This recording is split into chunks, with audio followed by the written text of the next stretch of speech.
Oi, meu nome é Sabrina, eu sou acadêmica do 8º período do curso de Fisioterapia do Unipac Barbacena e o objetivo desse vídeo é apresentar um caso clínico. Mas antes de apresentar o caso clínico em si, eu vou fazer uma breve descrição do autismo, do transtorno do espectro autista e fazer algumas considerações relevantes sobre o tema. O transtorno do espectro autista é um transtorno invasivo do desenvolvimento que pode causar prejuízo em 3 grandes áreas do desenvolvimento, que no caso é a interação social, a comunicação e no comportamento. Eu achei importante colocar um breve histórico sobre o autismo e sobre o Manual Diagnóstico e Estatístico de Transtornos Mentais, o DSM. Bem, a primeira vez que o termo autismo foi utilizado nas literaturas médicas foi em 1911. E esse autor, ele tentou caracterizar algumas crianças que tinham dificuldade na comunicação, na interação social, elas se isolavam e tinham também comportamentos motores diferenciados ali na época. Então, ele usou o termo autismo para caracterizá-las. Em 1943, Leukener tentou definir o termo autismo. Ele observou 11 crianças. E dessas 11 crianças, ele notou uma semelhança entre elas em relação à comunicação. Elas tinham dificuldade para se comunicarem. Notou também em relação à interação social, que elas se isolavam e tinham essa dificuldade para interagir, e também notou semelhança no comportamento dessas crianças, que também era anormal.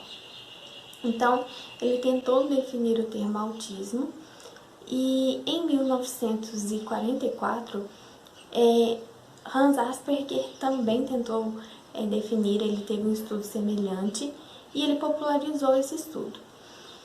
Em 1952, o primeiro manual diagnóstico e estatístico de transtornos mentais foi publicado pela Associação Americana de Psiquiatria, e nele o autismo era visto como reações psicóticas da esquizofrenia. Então, não tinha ali explicações sobre o autismo, não tinha critérios diagnósticos sobre o autismo. Ele era visto como reações psicóticas da esquizofrenia. Em 1969, essas reações psicóticas passaram a ser chamadas de esquizofrenia do tipo infantil.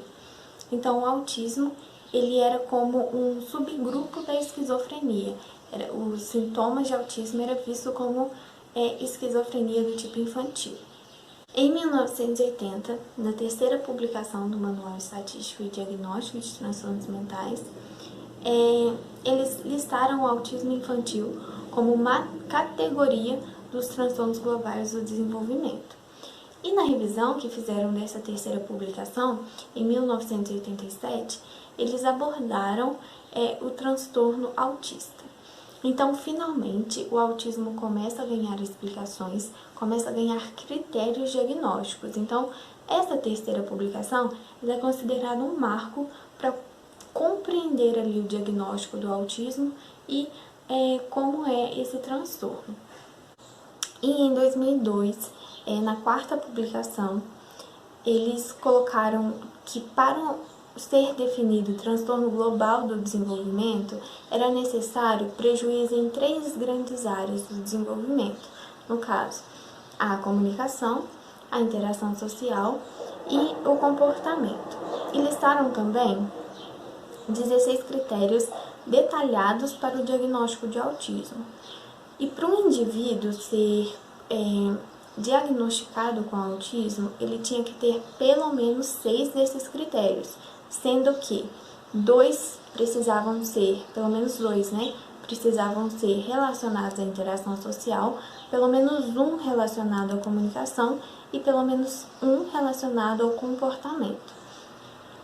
E então agora já tem mais critérios detalhados, já tem mais explicações.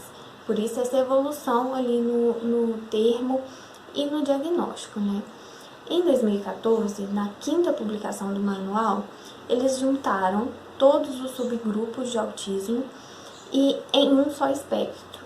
Por isso, hoje, a gente conhece o autismo ali como o transtorno do espectro autista. Então, são vários espectros em um só diagnóstico.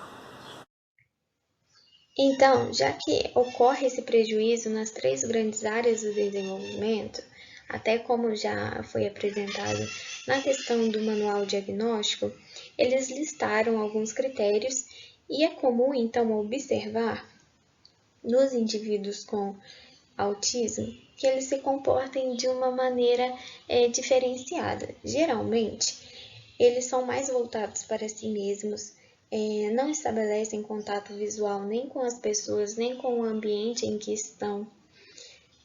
Em relação à comunicação, eles não se comunicam de uma forma funcional. Eles possuem dificuldades para se comunicar, não compreendem o sentido literal das palavras, não entendem metáforas, frases com duplo sentido. E sobre o comportamento, eles costumam ter movimentos estereotipados, repetitivos, por isso é fundamental um plano de tratamento para esses indivíduos e eu vou falar um pouquinho mais sobre isso agora. Então, a reabilitação é fundamental para o indivíduo que tem autismo, mas é válido lembrar que cada indivíduo vai se comportar de uma maneira diferente, cada um vai ter uma necessidade maior, seja na área da comunicação, na área do comportamento, da interação social, então vai depender de cada pessoa. Hoje, o autismo é dividido em 3 níveis. No nível 1, o indivíduo necessita de apoio. No nível 2, necessita de apoio substancial. E no nível 3, é muito apoio substancial que ele necessita. Então, cada um vai ser de uma forma e é importante trabalhar de uma maneira que busque deixar esse indivíduo mais estruturado, bem organizado e possa ali proporcionar a ele uma adequação à sociedade para que ele possa ter inclusão, para que ele possa se comunicar melhor, ter um comportamento mais funcional, enfim. Então vai depender, mas hoje a gente tem algumas terapias que podem ser bastante utilizadas, por exemplo. A psicoterapia comportamental, ela é preconizada justamente por ela buscar organizar e estruturar o indivíduo. Tem a musicoterapia, que ela vem sendo bastante estudada, ela busca trabalhar as potencialidades do indivíduo e ela vem se mostrando positiva, eficaz. Tem outros tratamentos relacionados à comunicação, ao comportamento e tem a fisioterapia, que agora eu vou apresentar o caso clínico e falar como a fisioterapia pode atuar auxiliando esses indivíduos com autismo. Então agora eu vou apresentar o caso clínico. A LFM, de 36 anos, mãe de BASP, chega ao consultório de fisioterapia buscando auxílio para o seu filho, que fora diagnosticado com um transtorno do espectro autista. Uma das principais queixas de ALFM, mãe de BASP, é sobre a dependência da criança. Ela relata que o filho necessita de ajuda para comer, se vestir, tomar banho e em outras atividades de vida diária. Ainda descreve alguns comportamentos estereotipados do filho, como movimentos repetitivos das mãos e marcha na ponta dos pés. Paciente BASP, do sexo masculino, 6 anos de idade, pontuou 21,5 na CARS e 108 na MIF. A CARS, Escala de Classificação de Autismo na Infância, ela diferencia o autismo leve, moderado a grave. Ela é composta por 15 itens e o ponto dentro de cada domínio ali avaliado varia de 1 a 4. A pontuação total, então, varia de 15 a 60. Sendo que pontuação entre 30 e 36 indica sintomas leves a moderados e acima de 37 indica sintomas graves. A MIF é a medida de independência funcional. Ela avalia atividades motoras, aspectos cognitivos e comunicação. Ou seja, ela avalia de uma forma quantitativa a capacidade de uma pessoa para realizar tarefas de vida diária. A pontuação dentro de cada domínio varia de 1 a 7, sendo que 1 é dependência total e 7 independência total. E então ela varia de 18 a 126 pontos no total. Então, pela escala de CARS e MIF, podemos observar que essa criança ela possui uma dependência e ela é portadora de autismo leve a moderado.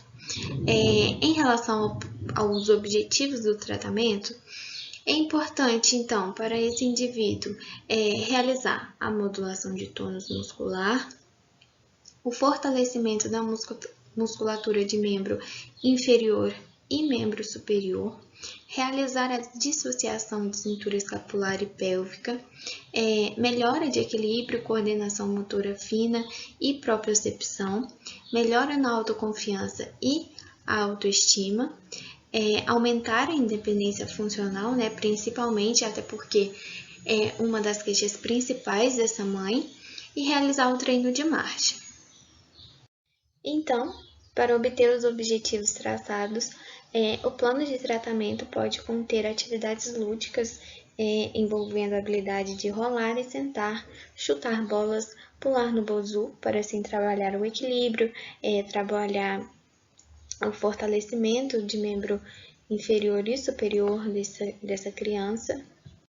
Também realizar o treino de marcha na esteira, o subir e descer escadas, para trabalhar essa marcha, trabalhar o equilíbrio e seguir o fortalecimento, Para trabalhar a propriocepção e a integração sensorial, é importante alguns exercícios da bola terapêutica, trabalhar com exercícios de pegar e soltar objetos, arremessar bolas, brinquedos, fazer a estimulação nas mãos e nos braços com diferentes texturas e objetos de diferentes tamanhos e cheiros, e trabalhar também a integração por meio de um tapete sensorial.